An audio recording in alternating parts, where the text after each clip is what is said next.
Waffenexport sind super. Betrogen und Alkohol kenne ich überhaupt kein Maß. Und wenn Frauen Nein sagen, meinen sie eigentlich ja. Ist das wieder kalt gewesen? Es ist so kalt gewesen, die verheirateten CVP-Politiker sind nicht einmal aus der eigenen Familienwohnung zu der Affäre gegangen. So kalt ist es gewesen. Nach all diesen Stars aus Amerika jetzt der CVP-Politiker aus dem Wallis. Das Wallis ist sozusagen das Hollywood von der Schweiz. Nachdem nämlich letztes Jahr der Ex-CVP-Präsident mit einem Seitensprung Vater geworden ist, was für ein Lotto-Sechser, stehen jetzt beim CVP-Nationalrat Jannik Bütte Stalking-Vorwürfe von einer Ex-Affäre im Raum. Also nicht im Raum, sondern im Garten. Also er ist im Garten gestanden, vor ihr, um 2 Uhr morgens.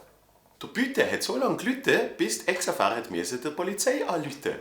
Ich kann mir schon vorstellen, was er vor der Tür die ganze Zeit gerufen hat. Mach endlich auf, Bütte, Bütte. Versteht ihr, wie er heisst Bütte? Und er hat gesagt Bütte. Im Ernst. Was bei den Grünen zum Beispiel das Elektroautofahren ist, ist bei der CVP das Fremdgehen und Stalken. Es gehört zum guten Ton. Man kann also Dabele, Bütte und Co. viel vorwerfen, aber Familie wird bei ihnen ganz groß geschrieben. Sie kümmern sich nämlich nicht nur um die eigene, sondern auch um andere. Und grosser Vorteil, noch nie ist Fremdgehen einfacher kommunizieren zu sehen als jetzt. Du Schatz, ich bin jetzt bei der CVP.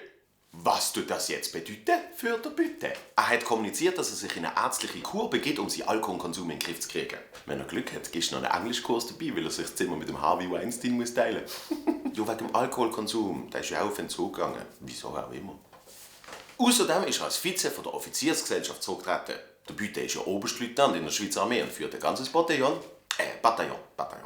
Außerdem ist er als Vizepräsident von der CVP zurückgetreten und tut momentan sein Amt als Nationalrat nicht mehr ausführen. Die Bar in der Wandelhalle macht seither nur noch Defizit. In dieser ganzen Geschichte tut mir eigentlich nur jemand leid, nämlich der Blick.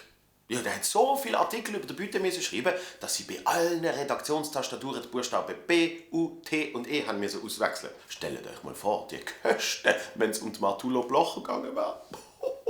Der Bütte selber hat natürlich auch noch Stellung genommen und dazu gesagt, hört endlich auf, über mich zu schreiben, bitte.